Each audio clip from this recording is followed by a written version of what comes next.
Next slide. And on the, I talk about relationship marketing, and I this is a label one of our neighbors does. He actually he lives in Texas, but he has his second home here and grows berries. That's the main thing he grows is raspberries and strawberries, but mainly raspberries because they don't grow in Texas. So he's started this small acreage farm of raspberries, and we've helped him through the process. So I love his story. And I don't know how it is for you, but when I'm shopping, I'm the kind of person that really reads labels. And I know when he takes, this is the label that's on his jam, when he grows the berries here, freezes them, sends them back to Texas, and then makes the jam there. And no, it's not cost effective, but he does it because he has a passion for it, and it's something that he wants to do.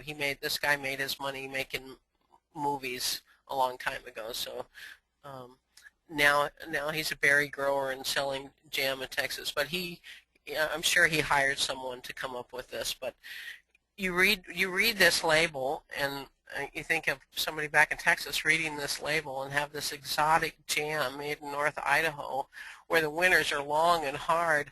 Man, they scoop this up, and he says he's just raking in the dough on these. But the point being, it's just the nice, I love the label, and I love the fact that he's telling the story. And next slide. Yeah. Honey, I put this here. We haven't really had much about honey, and I think we have 1 or 2 beekeepers in our group. Mainly I put this here just for the Visa and MasterCard portion here, as we're thinking about selling into different markets, and whether if you end up doing online sales, you're going to have to come up with some way that people can pay you. So that means you're either going to be accepting Visa and MasterCard, which they now have a telephone app, which I guess there's an app for everything, or for us, the few things that we do sell online, we actually use PayPal, and that has been handy. It does not, we don't accept credit cards at the farmers market, so that limits us somewhat, but we take checks, and most of the people that come there are prepared to pay for checks. And we have never, in 24 years of selling there, we've never had a bounced check. So that's I feel good about that, and don't have to deal with the credit card aspect. Next slide. I put in a few pictures here of some of our value-added products, and just kind of put the price line on them as we're figuring that out. That's my label for Meowie Wowie, and we've been selling the Meowie Wowie catnip at the farmers market for many years, and we always sell out. Every year we put in a little bit more catnip, which we have.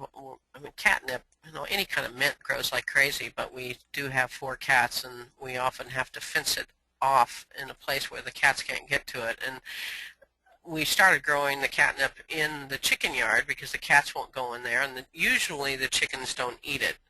I say usually.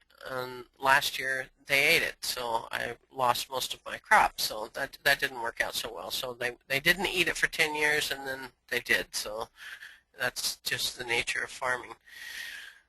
When I talk about the regulations here on the catnip, because it's not a consumed product, the cats are consuming it. No problem with that. But for example, with herbs, and we grow a lot of herbs, if I were to take my herbs from the field and dry them, the only way I could sell them without selling them or putting them in, having to go into a commercial kitchen, would be if I sold them in whole leaf form. So in the picture of the garlic braid that you see, there's sage leaf in there.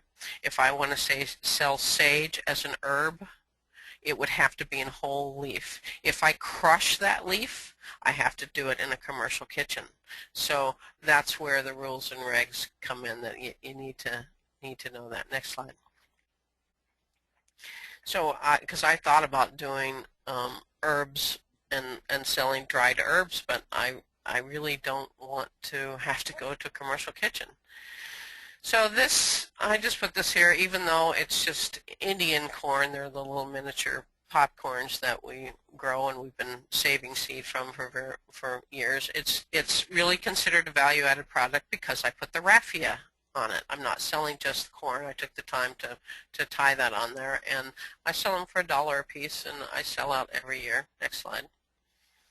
Just to offer you perspective that value added can be a lot of different things. You've seen some of the information on the lip balm, like on the cayenne pepper restraw on the left. I sell a lot of those, and that's a nice thing. If they don't sell fresh, I can sell them dried. I started growing white sage. I grew up in Oklahoma, so Native American culture is very much a part of my world, and I sell smudge sticks. And then we grow gourds, and I burn the gourds and sell them as a ornamental thing to set around the house. And then I also make the gardener's hand salve. Next slide, please. So I love this picture, and it's the epitome of risk management and thinking about the regulatory environment. But I thought before maybe we could do a poll real quick. I was kind of curious about the risk management, if just for the basics, if you could do that, Colette. Sure. So I'm going to launch a poll, and if you could tell us which of the following areas of risk have you assessed? Or if you haven't assessed any of them, you can click none of the above. So I'll just give it a couple minutes for our attendees to vote. Let's see if we...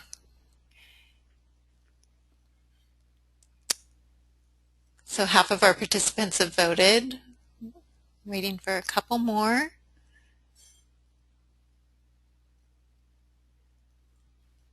Let's see, I'll just give it another couple of seconds. Okay, I'm going to close the poll and show the results. So here's our results. Nobody's assessed marketing risk, but 20% have assessed their financial risk, 60% legal and or human risk, and 20% production risk. Well, hopefully after this session, and definitely after the next week's, you will have a better perspective of taking that to the next level for sure. Because we don't want to be the cat sleeping on top of the beware of dog sign, because that just is not going to work. And next slide, please. One of the things, I have a resource here for you, and I think that will be linked on the Moodle site as well. Really, it's crucial that we look closely at the risks. A lot of times we don't even think about it as being a risk, but you know what? We're farmers, and as in the farming world, we are at risk all the time, and in a number of different ways. This link that I've given you is a risk management. It's a USDA risk management checklist, and it's really a worthwhile thing for you to go through. And it's you can just, I encourage you to print that out, link to it and print it out and go through the process. But it asks questions like, with production, have you recently evaluated the risk in event of loss of your crops? We assume when we plant that seed and go through the process that we're going to get a good harvest, but we don't know that for sure. We can't see the future. Things happen. Or if you're growing animals, what happens if you lose an animal? I know Tony was talking about her predators. I remember the year that cougar came in there and was hovering over one of her little porky pigs. That was a pretty scary time. You know, things happen, but you think about the marketing, and we'll talk a lot more about this next week, but there are all kinds of marketing risks. Just like Stan was saying, for years he was the only blueberry guy. then a new blueberry grower came in to town, and they learned from me in my workshops and classes, and they learned from Stan being a guest in my workshops and classes about marketing and growing blueberries, and got into it. And so we created our own competition, and I can tell you that at our farmers market, probably at least 8 of the farmers are former students of mine. So and they're competing for the same dollars as we are. And even though I've been there 24 years, I know that I have that marketing risk, and we'll go into more detail about that the next week. But I want you to take the time to print out that risk management checklist and really go through the process and really take a closer look at it and answer those questions. So I'm going to touch a little bit about the big 5 types of agricultural risks, and it's production, marketing, financial, legal, and human resource and management risks.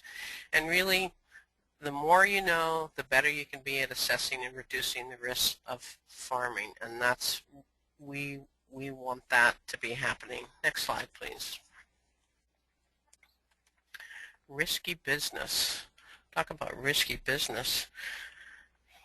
Milk has always been, milk and any kind of dairy has really always been a huge thing. And in the state of Idaho, the Idaho State Department of Ag provides the oversight on dairy and egg industry, and this means they have sanitary inspections for the dairy farms, there's bulk milk haulers, there's processors, they have manufacturing and processing equipment for cheese making, like for cheese making, I guess, and the inspection and the whole process is considerable, with a lot of fees associated with almost every single item there. Next slide. I'm hopeful that I can get, I'm trying to get one of our former apprentices who now has a goat cheese dairy to be a guest on one of our sessions in the next couple of weeks. So she'll be able to tell you all the hoops she's had to jump through to do that. So on the production risk side of it, for us at Green Tree Naturals, we grow all of our own starts and transplant everything out.